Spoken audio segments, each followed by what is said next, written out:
췌장암 사기. 진단서를 받아든 순간 손이 떨렸습니다. 평생 처음이었죠. 나, 윤태주는 67년을 살면서 단 한 번도 남 앞에서 약한 모습을 보인 적이 없는 사람이었으니까요. 맨주먹으로 재벌을 일궜고 수많은 위기 속에서도 흔들림 없이 서 있었습니다. 임원들 앞에서, 경쟁자들 앞에서, 심지어 죽어가는 아내 옆에서도 눈물 한 방울 흘리지 않았던 사람이었어요. 그런데 지금 이 작은 종이 한 장이 내 손을 떨리게 만들고 있었습니다. 담당 의사는 조심스러운 목소리로 설명했습니다. 치안부 6개월, 수술 불가, 항암 치료도 의미 없다고. 그저 통증 관리를 하며 남은 시간을 정리하라는 말뿐이었죠. 의사의 입이 움직이는 게 보였지만 소리는 제대로 들리지 않았습니다. 귓가에서 윙하는 소리만 울려 퍼졌어요. 가족분들께 알리시겠습니까? 의사의 질문에 나는 고개를 저었습니다. 아니요. 아무에게도 말하지 마시오. 목소리는 평소처럼 단호했습니다. 하지만 속으로는 알고 있었어요. 이건 두려움이라는 것을. 죽음이 두려운 게 아니었습니다. 가족들이 나를 불쌍하게 여기는 것. 그 동정어린 시선이 두려웠죠. 특히 며느리 한수연이 그런 눈으로 나를 보는 건 절대 견딜 수 없었습니다.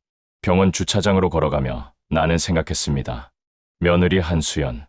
5년 전 아들 지훈이가 데려온 그 여자. 보육원 출신의 부모도 없고 배경도 없는 여자였죠. 아들이 결혼하겠다고 했을 때 나는 강하게 반대했습니다. 우리 집안 격에 맞지 않아. 하지만 아들은 물러서지 않았고 결국 결혼을 허락했죠. 그 대신 나는 며느리를 철저히 무시했습니다. 명절 때마다 흠을 잡았고 음식 하나에도 트집을 잡았으며 그 여자가 얼마나 노력해도 단 한 번도 인정하지 않았어요. 왜냐고요? 그래야 그 여자가 자기 주제를 알고 조심할 테니까요. 차에 올라 백미러를 봤습니다. 거기 비친 내 얼굴은 여전히 강인해 보였어요. 하지만 눈가에 주름이 깊어졌고 피부는 전보다 창백했습니다. 언제부터였을까요? 음식 맛이 없어지고 자주 배가 아프고 소화가 안 되기 시작한 게 그저 나이 탓이라고 생각했는데 알고 보니 몸이 이미 무너지고 있었던 거였습니다. 시동을 걸고 집으로 향했습니다. 서울 한남동 대지 500평의 저택. 거실 창으로는 한강이 내려다 보이고 정원에는 100년 된 소나무가 서 있는 집이었죠. 하지만 오늘따라 그 집이 낯설게 느껴졌습니다. 저 큰 집에서 나는 얼마나 더 살 수 있을까요? 현관문을 열고 들어서자 며느리가 마침 거실에 있었습니다. 청소를 하고 있었는지 앞치마를 두르고 있었어요. 나를 보더니 황급히 인사했습니다. 아버님, 다녀오셨습니까? 나는 고개만 끄덕이고 지나쳤습니다. 평소와 똑같이요. 하지만 이상했습니다. 오늘따라 며느리의 목소리가 유난히 따뜻하게 들렸어요. 아니, 원래 저랬나? 나는 고개를 저었습니다. 무슨 쓸데없는 생각인가. 서재로 들어가 문을 닫았습니다. 책상 서랍을 열어 진단서를 깊숙이 넣었어요. 아무도 찾을 수 없는 곳에. 그리고 의자에 앉아 창밖을 바라봤습니다. 늦은 오후의 햇살이 정원의 소나무를 비추고 있었죠. 아버지가 심으셨던 그 나무. 아버지는 이 나무를 심으며 말씀하셨습니다. 태준아, 이 나무처럼 우리 집안도 100년을 가야 한다. 나는 그 말을 지키기 위해 평생을 바쳤습니다. 회사를 키웠고 재산을 불렸고 가문의 명예를 지켰죠. 하지만 정작 나무를 심으신 아버지도, 나무 아래서 웃으시던 어머니도, 내 곁에서 함께 늙어가야 했던 아내도 모두 떠나갔습니다. 그리고 이제 나까지 노크 소리가 들렸습니다. 아버님, 저녁 식사 준비되었습니다. 며느리의 목소리였습니다. 나는 침묵했어요. 대답하고 싶지 않았습니다. 하지만 침묵은 더 이상했죠. 알았네. 겨우 그 한마디를 내뱉었습니다. 식탁에는 가족들이 모여 있었습니다. 아들 지훈, 며느리 수연, 그리고 여동생 소희. 다들 평소처럼 앉아 있었어요. 하지만 내 눈에는 모든 게 달라 보였습니다. 6개월 후엔 이 자리에 내가 없겠구나. 아들이 저 자리에 앉아 가장 노릇을 하겠지. 며느리는 시어머니가 되어 새로운 며느리를 맞이하겠고, 며느리가 내 앞에 국그릇을 놓았습니다. 된장찌개였어요. 김이 모락모락 올라오는 걸 보니 방금 끓인 것 같았습니다. 숟가락을 들었지만 입맛이 없었어요. 한술 뜨는 것조차 힘겨웠죠. 아버지, 괜찮으세요?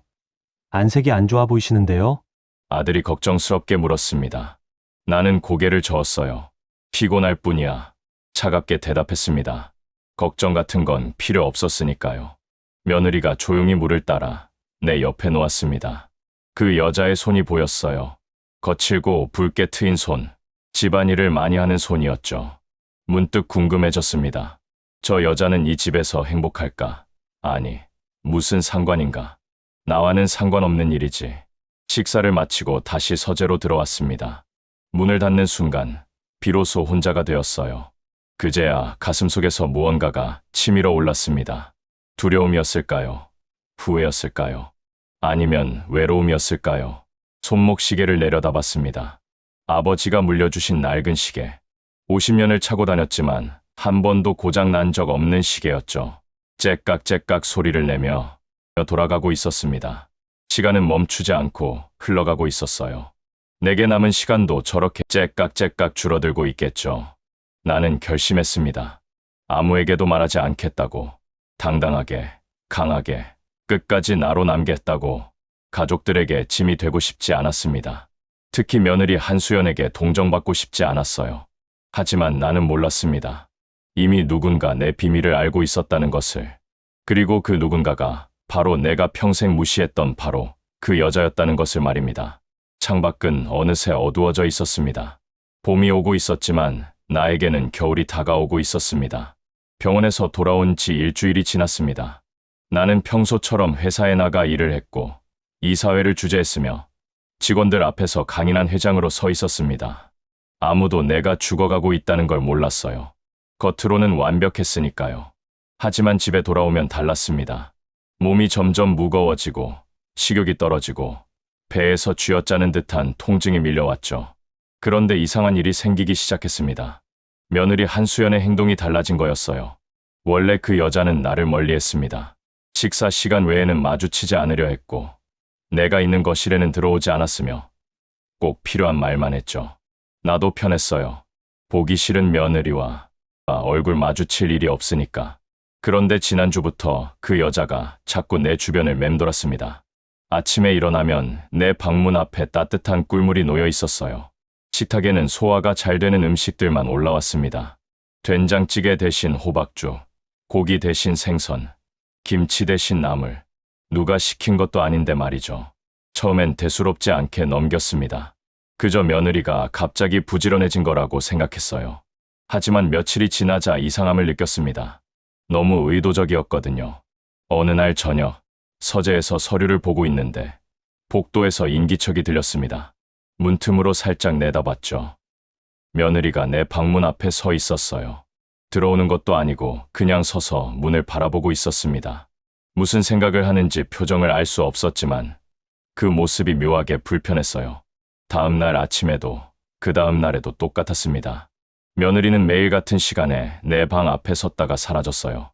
마치 확인하듯이 내가 살아있는지 괜찮은지. 나는 점점 짜증이 났습니다. 왜 저러는 거지? 혹시 내 병을 아는 건가? 아니야. 그럴 리 없어. 나는 의사에게 철저히 비밀을 지키라고 했으니까. 그럼 뭐지? 재산을 노리는 건가? 내가 죽기를 기다리며 잘 보이려는 건가? 의심이 커질수록 며느리가 더 밉게 느껴졌습니다. 그날도 저녁 식사 자리였습니다. 며느리가 내 앞에 호박죽을 놓았어요. 노르스름하고 뜨거운 김이 올라오는 죽이었죠. 평소 같으면 그냥 먹었을 겁니다. 하지만 그날은 달랐어요. 이게 뭔가? 내 목소리는 차가웠습니다. 며느리가 놀라 고개를 들었어요. 호박죽입니다, 아버님. 소화에 좋다고. 내가 죽을 해달라고 했나? 밥을 달라고. 며느리의 얼굴이 굳어졌습니다. 하지만 아무 말도 하지 않고 고개를 숙였어요. 죄송합니다. 그 여자는 조용히 죽그릇을 들고 부엌으로 돌아갔습니다. 아들 지훈이 난처한 표정으로 나를 봤지만 나는 신경 쓰지 않았어요. 내 집에서 내 마음대로 못하겠나. 하지만 이상했습니다. 며느리를 내쫓고 나니 왠지 모를 불편함이 남았어요. 마치 내가 잘못한 것 같은 기분. 나는 고개를 저었습니다. 무슨 말도 안 되는 생각인가. 그날 밤이었습니다.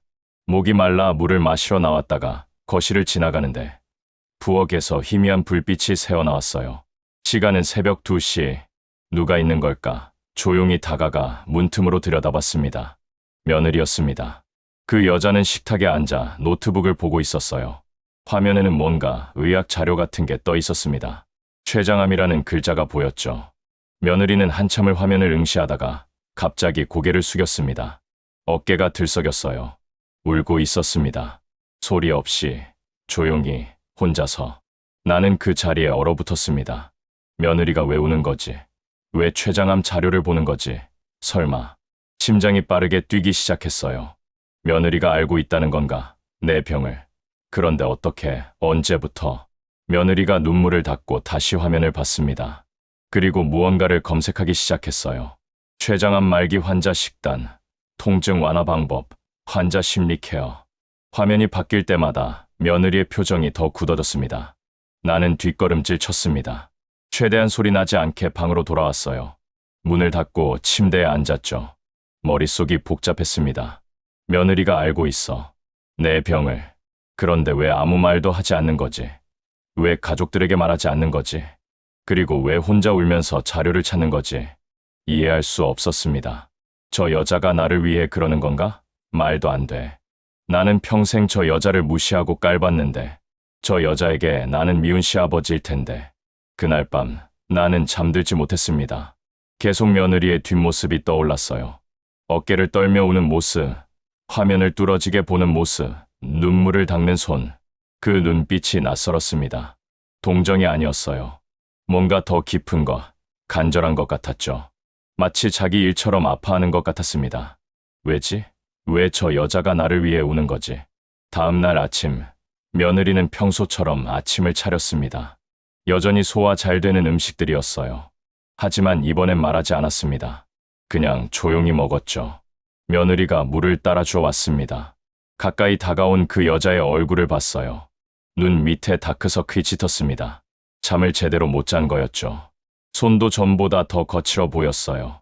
잘 드세요, 아버님. 며느리가 작게 말하고 물러났습니다. 목소리에는 피곤함이 묻어 있었어요. 하지만 여전히 따뜻했습니다. 언제나처럼요. 나는 숟가락을 들다가 멈췄습니다.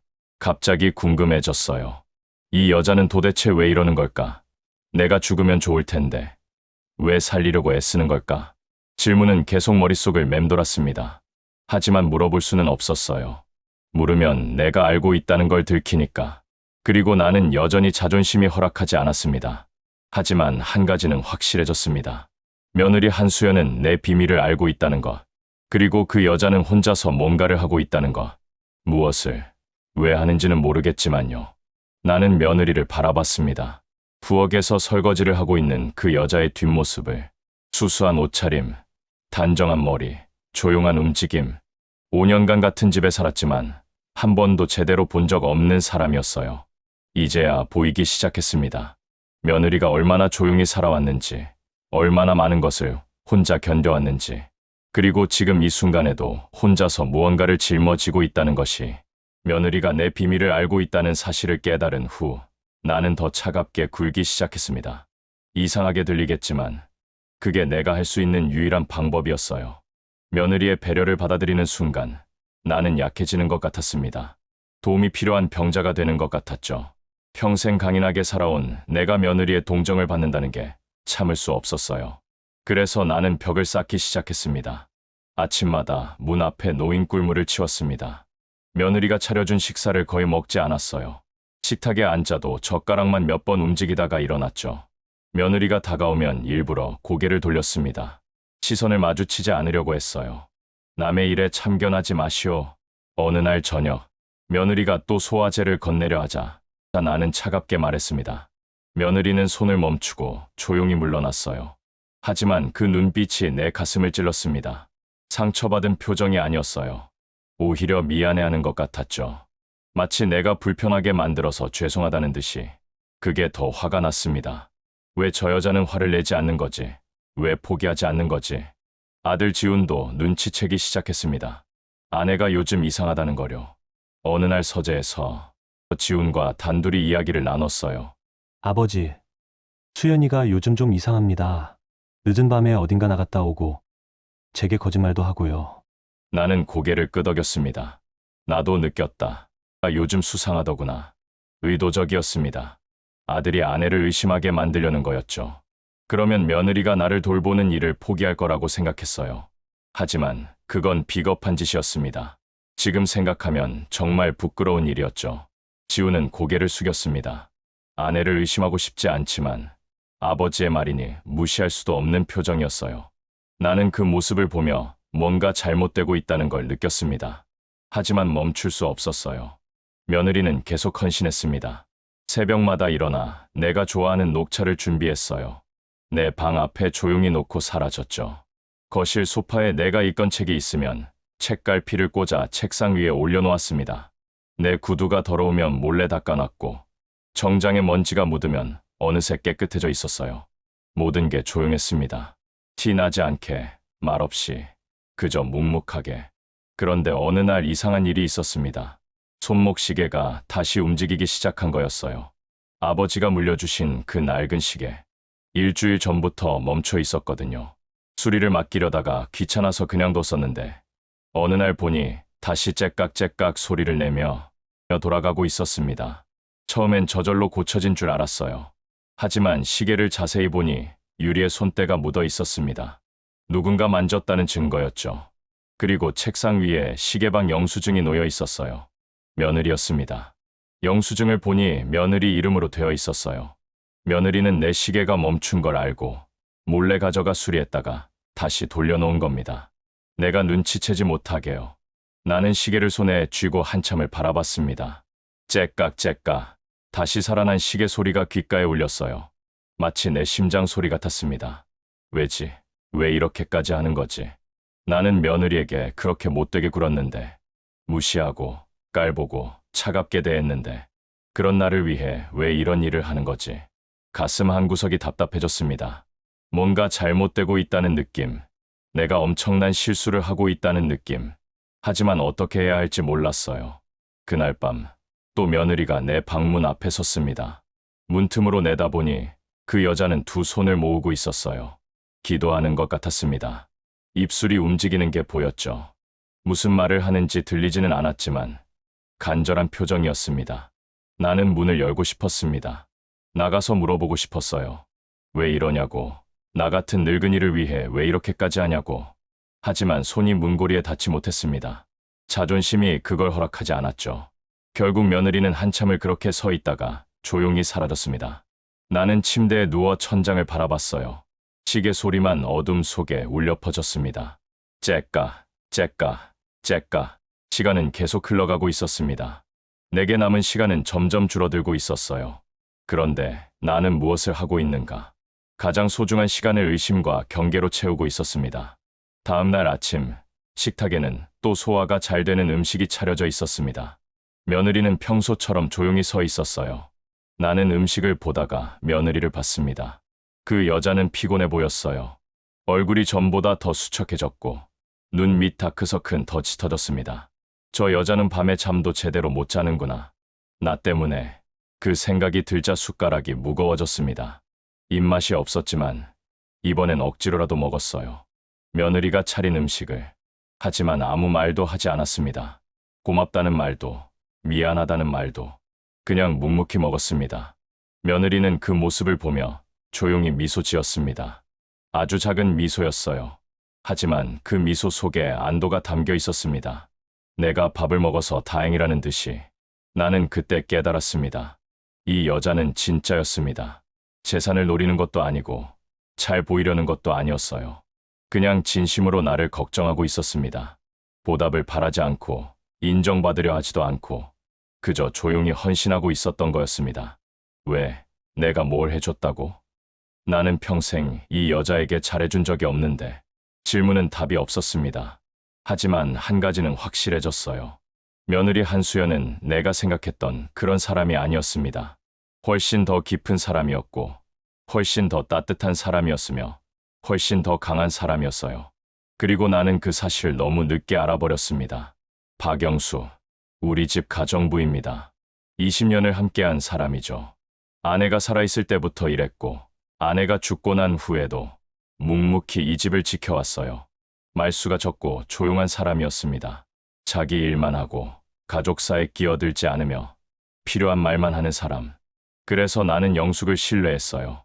그런 영숙이 처음으로 나에게 사적인 이야기를 꺼냈습니다. 어느 날 오후 서재에서 서류를 보고 있는데 영숙이 차를 가져왔어요. 평소처럼 조용히 테이블에 놓고 나가려던 영숙이 이 문 앞에서 멈췄습니다. 뭔가 말하고 싶은 것 같았죠. 무슨 일인가? 내가 먼저 물었습니다. 영숙은 잠시 망설이다가 천천히 입을 열었어요. 회장님, 신뢰가 되는 말씀일 수 있지만 여느님이 요즘 많이 힘들어 보이십니다. 순간 손이 멈췄습니다. 영숙이 왜 갑자기 며느리 이야기를 하는 거지? 영숙은 계속 말했어요. 매일 새벽 4시에 일어나셔서 회장님 방 앞에 서 계세요. 한참을 그렇게 서 계시다가 조용히 부엌으로 가십니다. 그리고 회장님이 좋아하실 만한 음식을 준비하시죠. 나는 아무 말도 하지 않았습니다. 영숙의 목소리는 조용했지만 단호했어요. 여느님이 울고 계신 걸 여러 번 봤습니다. 혼자서요. 회장님 때문에. 가슴이 철렁했습니다. 영숙이 다 알고 있었던 거였어요. 며느리가 나를 돌보고 있다는 것, 그리고 내가 그걸 알면서도 차갑게 대한다는 것까지. 영수, 내 목소리는 낮았습니다. 경고의 의미였죠. 하지만 영숙은 물러서지 않았어요. 20년간 이 집에서 일했습니다. 회장님을 존경합니다. 하지만 며느님을 보면 제 딸 같아서 가만히 있을 수가 없습니다. 영숙의 눈빛이 흔들리지 않았습니다. 그 순간 나는 깨달았어요. 이 사람도 며느리 편이구나. 며느리가 얼마나 좋은 사람이길래 20년 묵묵히 일만 하던 가정부가 나에게 이런 말을 하는 걸까? 영숙은 조용히 고개를 숙이고 나갔습니다. 나는 한참을 그 자리에 앉아 있었어요. 차가 식어가는 것도 모른 채. 그날 밤이었습니다. 화장실을 다녀오는 길에 부엌에서 불빛이 보였어요.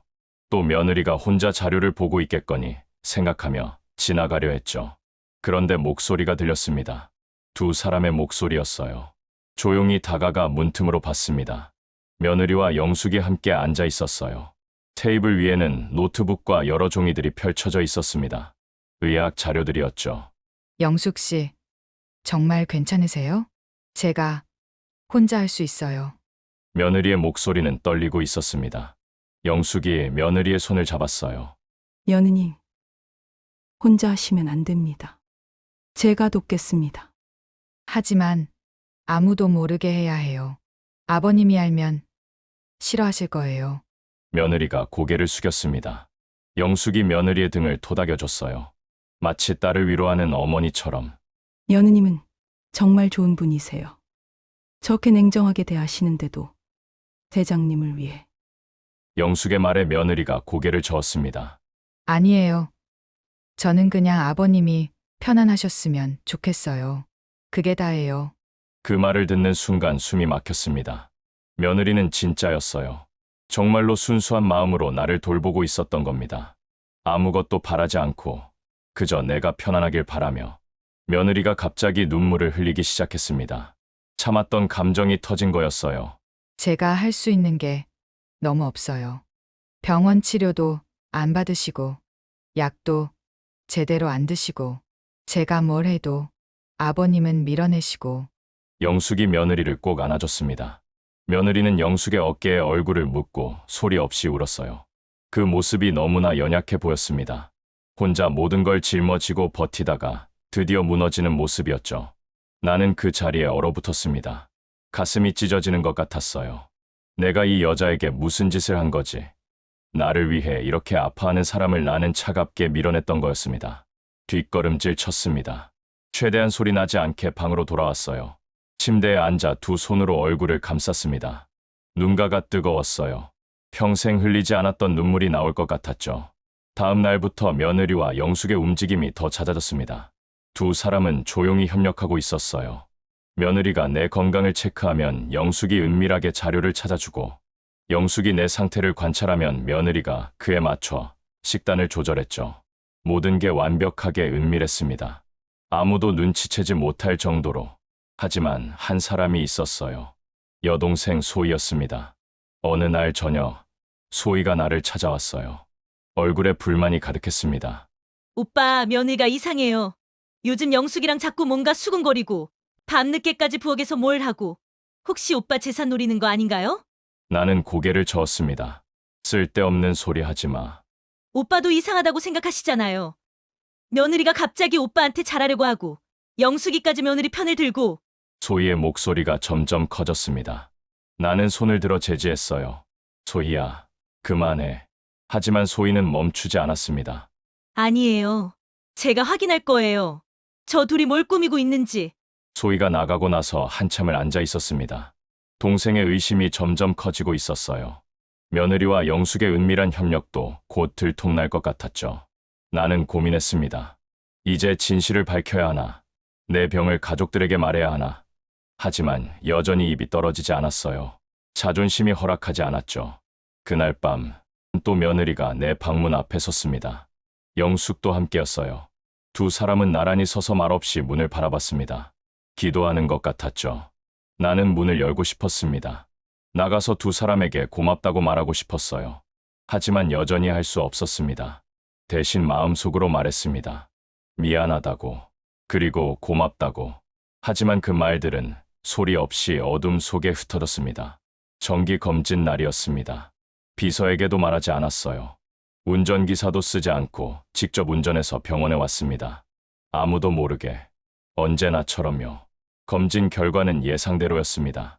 악화되고 있다고 했어요. 이제 3개월 정도 남았을 거라고. 의사의 말은 들리는 듯 마는 듯 했습니다. 이미 알고 있던 사실이었으니까요. 진료실을 나와 복도를 걷고 있었습니다. 텅 빈 복도였어요.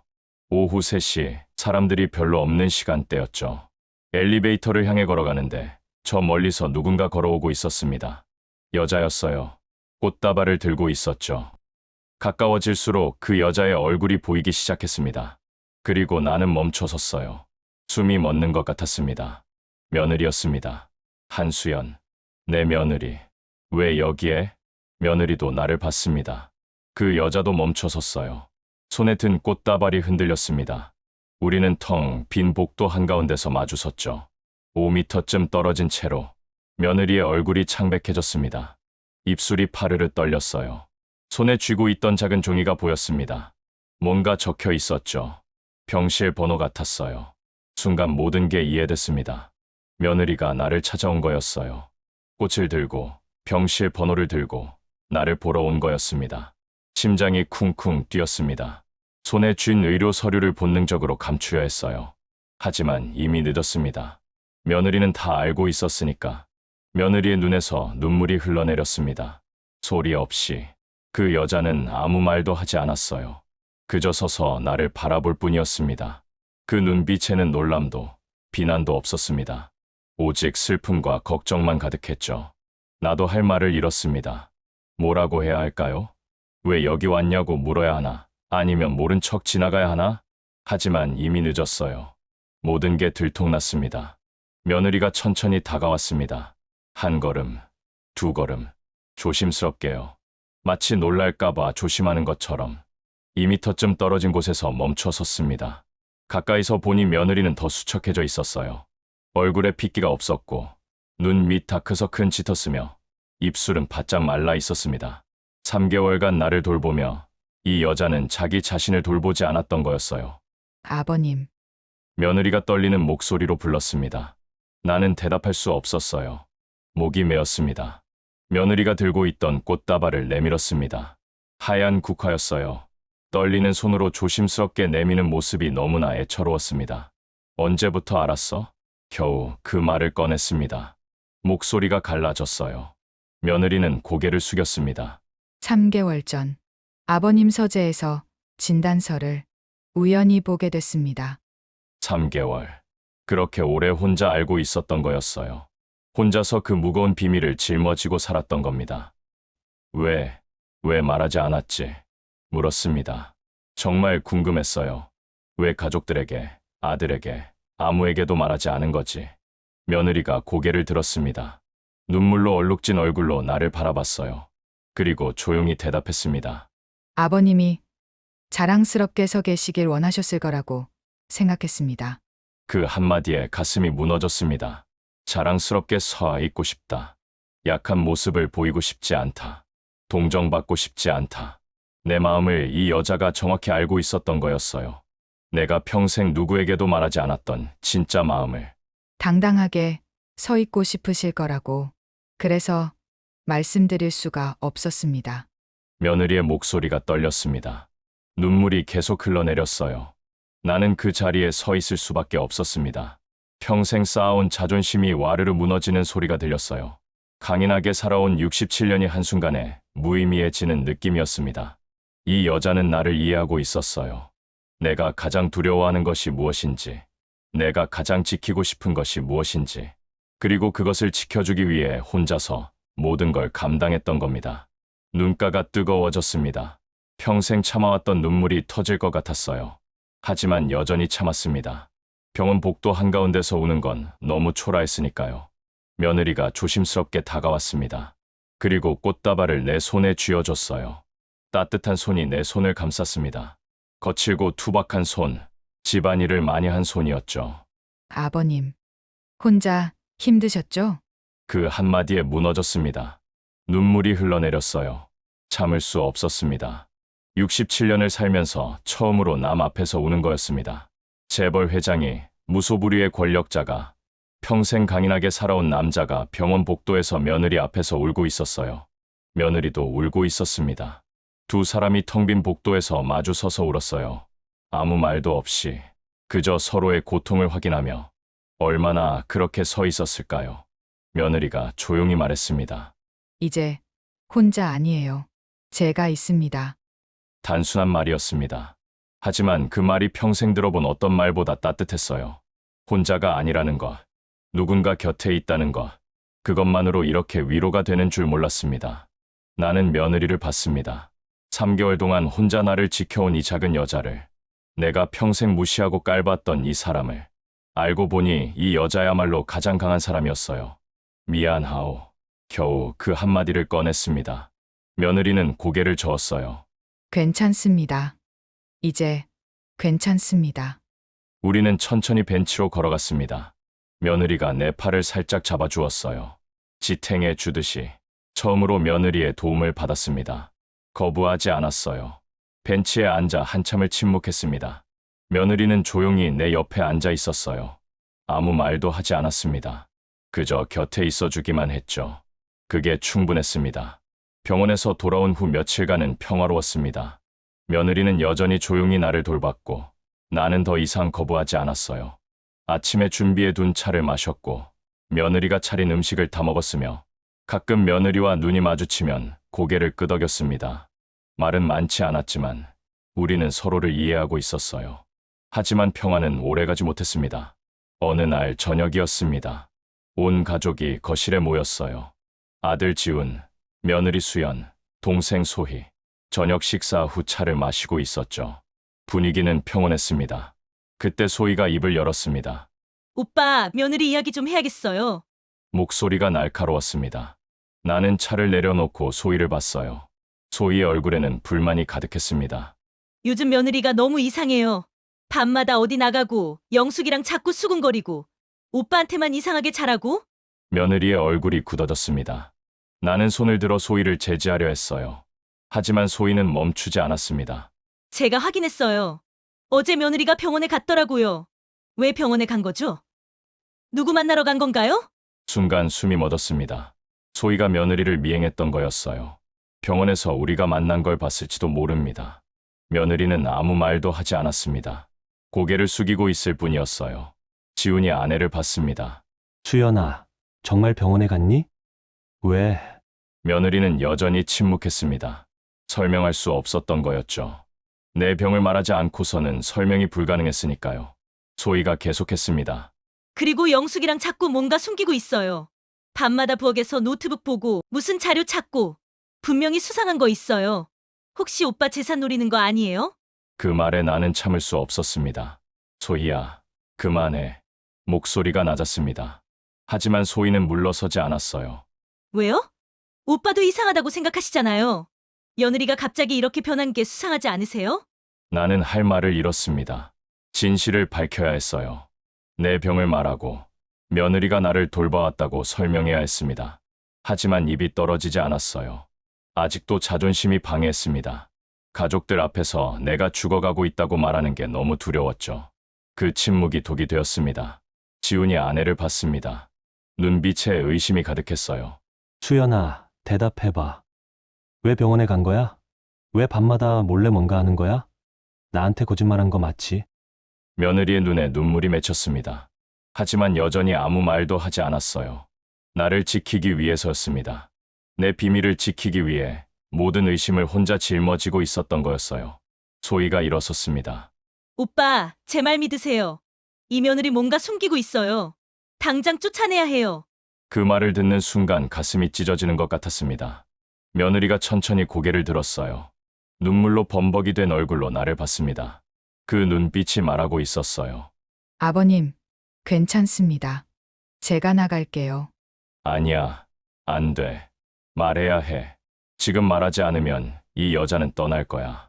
하지만 나는 여전히 침묵했습니다. 비겁하게도 며느리가 자리에서 일어났습니다. 죄송합니다. 그 한마디만 남기고 며느리는 2층으로 올라갔습니다. 방으로 들어가는 소리가 들렸어요. 그리고 얼마 후 짐 싸는 소리가 들렸습니다. 지훈이 나를 쳐다봤습니다. 아버지, 저 어떻게 해야 할까요? 나는 대답할 수 없었습니다. 목이 메었어요. 뭐라고 말해야 할까요? 네 아내는 나를 3개월간 돌봐준 사람이라고. 하지만 그 말은 입 밖으로 나오지 않았습니다. 소희가 만족한 듯 고개를 끄덕였습니다. 잘 됐어요. 저런 며느리는 처음부터 우리 집안에 어울리지 않았어요. 나는 소희를 봤습니다. 동생이 갑자기 낯설게 느껴졌어요. 언제부터 이렇게 차갑고 이기적인 사람이 되었을까? 아니, 원래 그랬던 걸까? 내가 몰랐던 걸까? 2층에서 발소리가 들렸습니다. 며느리가 가방을 들고 내려오고 있었어요. 작은 캐리어 하나. 5년간 이 집에서 살았는데 짐은 그것밖에 없었습니다. 며느리는 거실을 지나 현관으로 향했습니다. 고개를 숙인 채 누구와도 눈을 마주치지 않으며 마지막으로 나를 한번 봤어요. 그 눈빛에는 원망이 없었습니다. 오히려 미안해하는 것 같았죠. 자기 때문에 내가 불편할까봐. 나는 자리에서 일어나야 했습니다. 며느리를 붙잡아야 했어요. 내 잘못이야. 며느리는 아무 잘못이 없어라고 말해야 했습니다. 하지만 다리에 힘이 들어가지 않았습니다. 자존심이 발목을 붙잡았어요. 죽어가는 모습을 가족들에게 보이기 싫다는 두려움이 입을 막았습니다. 며느리가 현관문에 손을 댔습니다. 문을 열려는 순간이었어요. 그때 가정부 영숙이 부엌에서 뛰어나왔습니다. 며느님, 안 됩니다. 영숙이 며느리 앞을 막아섰습니다. 며느리는 고개를 저었어요. 영숙 씨, 괜찮아요. 이게 나은 거예요. 아닙니다. 회장님, 이러시면 안 됩니다. 영숙이 나를 돌아봤습니다. 눈에는 눈물이 가득했어요. 회장님, 지금 말씀하셔야 합니다. 며느님이 얼마나 회장님을 위해 영숙! 내가 큰 소리로 제지했습니다. 영숙은 입을 다물었어요. 하지만 눈빛으로 나를 비난하고 있었습니다. 비겁하시군요라고. 며느리가 영숙의 어깨를 토닥였습니다. 괜찮아요. 정말 괜찮아요. 그리고 문을 열고 나갔습니다. 문이 닫히는 소리가 들렸어요. 굉장히 작고 조용한 소리였습니다. 하지만 그 소리가 천둥처럼 울렸어요. 거실이 조용해졌습니다. 지우는 소파에 주저앉아 고개를 감싸 쥐었어요. 소희는 만족한 듯 보였지만 어딘가 불편한 표정이었습니다. 영숙은 부엌으로 돌아가며 흐느끼고 있었어요. 나는 그 자리에 서 있었습니다. 움직일 수 없었어요. 무엇을 한 거지? 나는 지금 무엇을 한 거지? 가장 소중한 사람을 내쫓았습니다. 나를 위해 모든 걸 바친 사람을, 3개월 동안 혼자서 나를 지켜온 사람을, 내 자존심을 지켜주기 위해 모든 오해를 감수한 사람을, 그 사람을 나는 지키지 못했습니다. 창밖을 봤습니다. 며느리의 뒷모습이 보였어요. 작은 캐리어를 끌고 대문을 나서는 모습, 가로등 불빛 아래 그 모습이 점점 멀어졌습니다. 손목 시계를 봤습니다. 며느리가 수리해준 그 시계, 째깍째깍 소리를 내며 돌아가고 있었어요. 시간은 멈추지 않고 흘러가고 있었습니다. 내게 남은 시간도, 며느리와 함께 할 수 있었던 시간도 모두 흘러가 버리고 있었어요. 나는 비로소 깨달았습니다. 진짜 가문의 명예는 재산도, 권력도, 체면도 아니었어요. 진짜 명예는 사랑하는 사람을 지키는 것이었습니다. 나를 위해 희생한 사람에게 고마워하는 것이었죠. 그리고 나는 그 명예를 저버렸습니다. 평생 지켜온 자존심이 결국 가장 소중한 것을 잃게 만들었습니다. 현관문이 닫힌 후 거실은 침묵에 잠겼습니다. 나는 창가에 서서 며느리의 뒷모습을 바라봤어요. 가로등 불빛 아래 점점 멀어지는 작은 실루엣, 캐리어를 끄는 소리가 들리는 것만 같았습니다. 째깍째깍, 마치 시계 소리처럼 손목 시계를 내려다봤습니다. 며느리가 수리해준 시계, 30만 원을 들여 고쳐준 시계. 나는 그때 이 시계를 받고도 고맙다는 말 한마디 하지 않았어요. 평생 그랬습니다. 받기만 하고 고마워하지 않았죠. 사랑받기만 하고 사랑하지 않았습니다. 그리고 지금 가장 소중한 사람을 잃었어요. 아니, 아직 늦지 않았습니다. 며느리의 모습이 대문 너머로 사라지기 직전이었어요. 나는 돌아섰습니다. 거실로 걸어갔죠. 다리가 떨렸지만 걸었습니다. 가족들이 나를 봤습니다.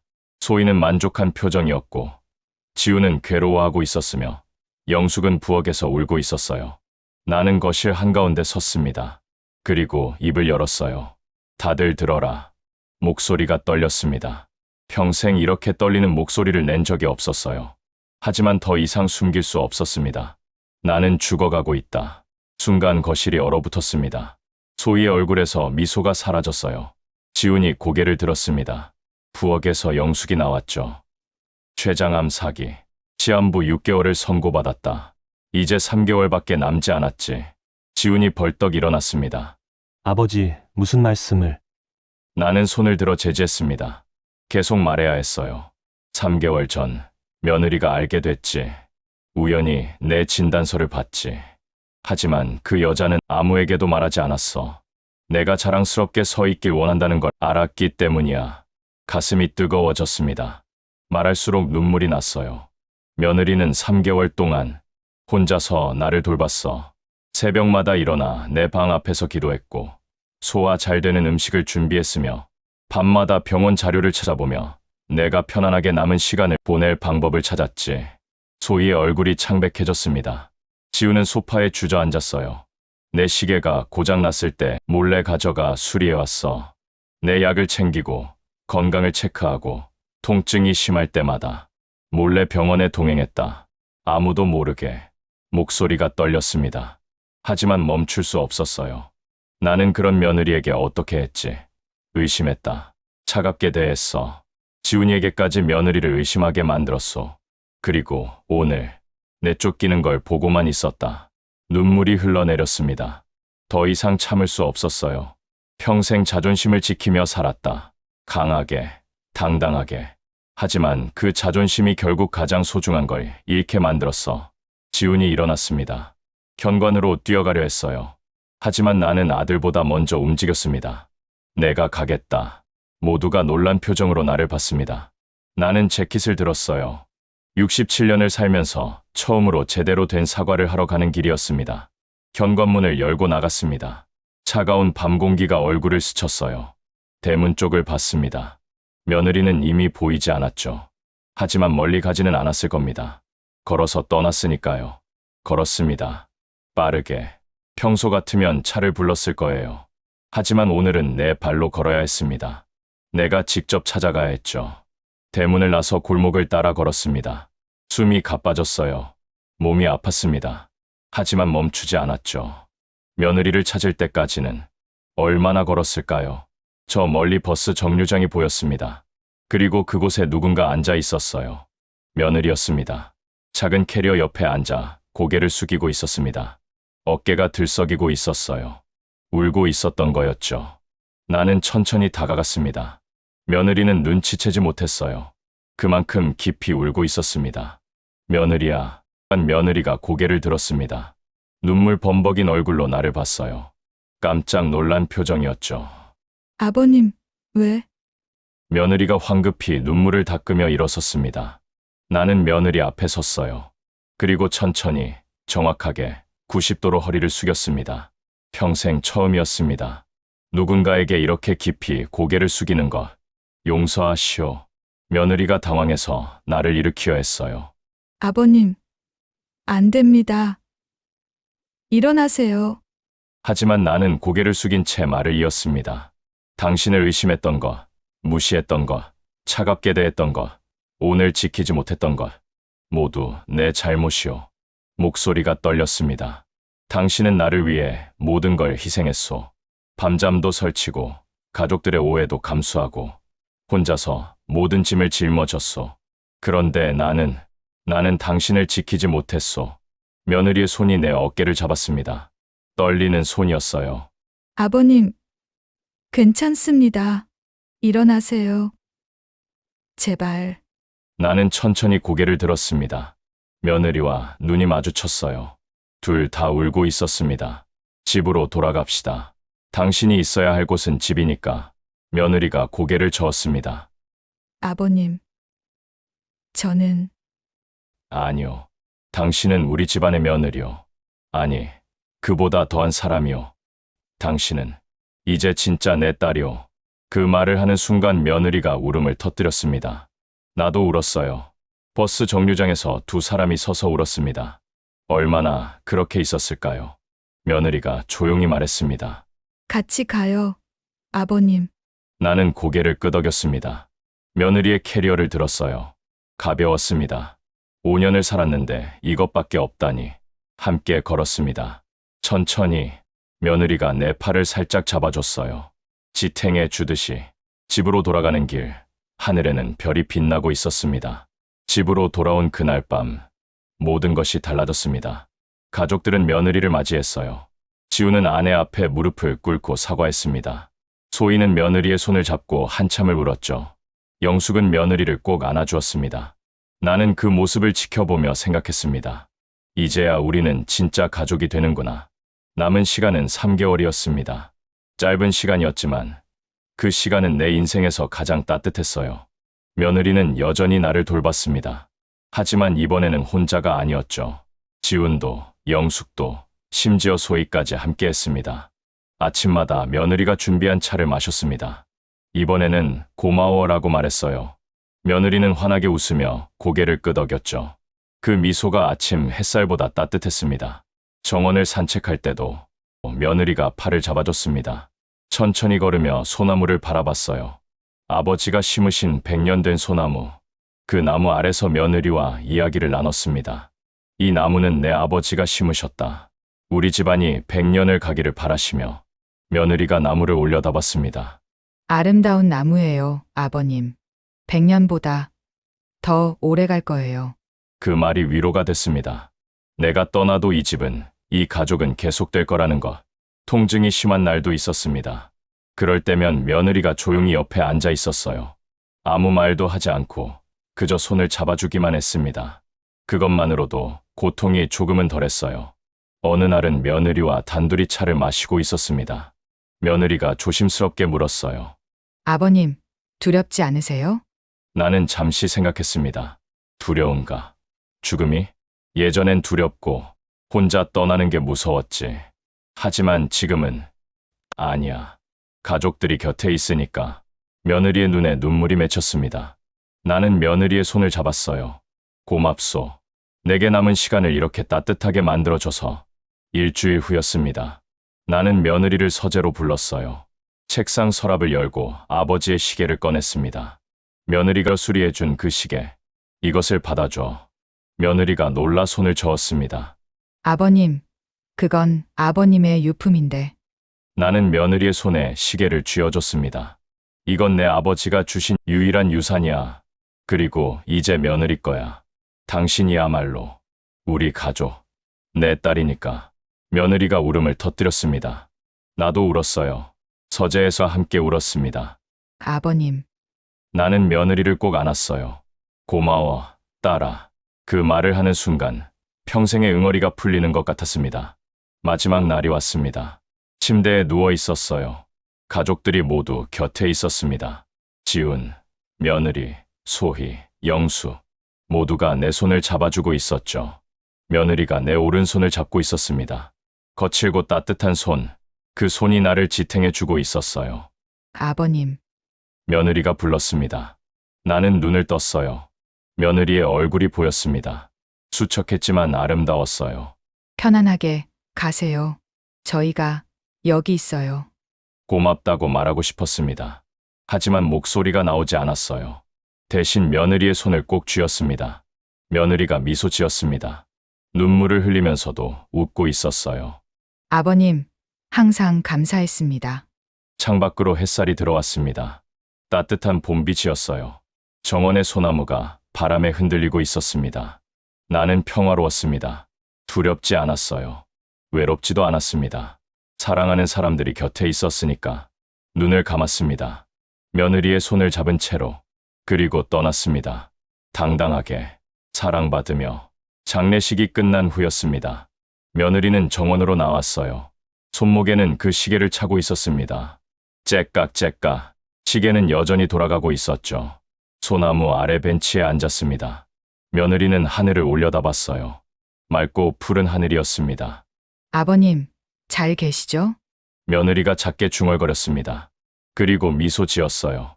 만약 내가 볼 수 있다면 이렇게 말해주고 싶습니다. 고마웠다고. 내 인생의 마지막 순간에 진짜 사랑이 무엇인지 알려줘서, 가족이 무엇인지 깨닫게 해줘서, 그리고 외롭지 않게 떠날 수 있게 해줘서. 나는 평생 잘못 살았습니다. 권력과 재산과 명예만 쫓았죠. 정작 중요한 건 놓쳤어요. 하지만 마지막 3개월, 당신 덕분에 진짜 부자가 됐습니다. 사랑받는 사람이 됐고, 사랑하는 법을 배웠습니다. 며느리야, 아니, 내 딸아, 당신은 내 인생 최고의 선물이었소. 그리고 내가 당신에게 남긴 시계는 단순한 시계가 아니오. 그건 시간의 소중함을 담은 유산이오. 남은 시간을 낭비하지 마시오.